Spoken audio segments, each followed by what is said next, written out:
A Jefferson County woman facing assault and harassment charges in Clearfield County after court documents say she brutally beat two women outside of a bar, sending one of them to the hospital. Now, Deven Clarke talked to the victims in this case and has more. Deven? Marty, the two victims I spoke to look fine now, but just over a month ago, they tell me they were beaten and bloodied by a crazed woman they didn't even know. In fact, one of those victims told me that she had to have a piece of the suspect's tooth removed from her face.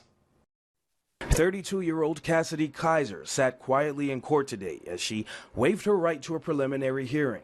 But last month, the Reynoldsville woman was arrested after these two women say Kaizer brutally assaulted them outside of the Coyote Joes Bar in DuBois. Got in my face, was screaming at me.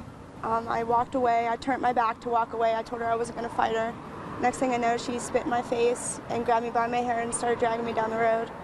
And that's when Kristin jumped in to help me out. The two alleged victims say they don't know what provoked the attack because they had never seen Kaizer before and didn't even know each other. But Kristin Bowers says when she saw what Kaizer was doing to Sasha Brock, she felt the need to intervene.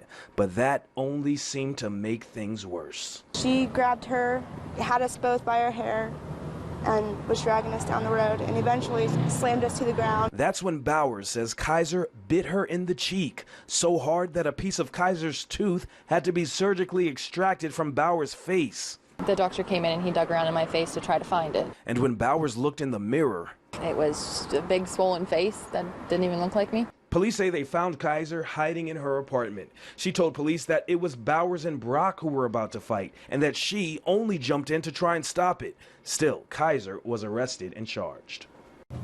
And Kaizer has been charged with simple assault, disorderly conduct, and harassment. Now, she didn't want to talk, but in court, her boyfriend told me that Kaizer is just sticking to her story and that she was just trying to help those two young ladies. Reporting live from the Clearfield County newsroom, Deven Clarke, 6 News.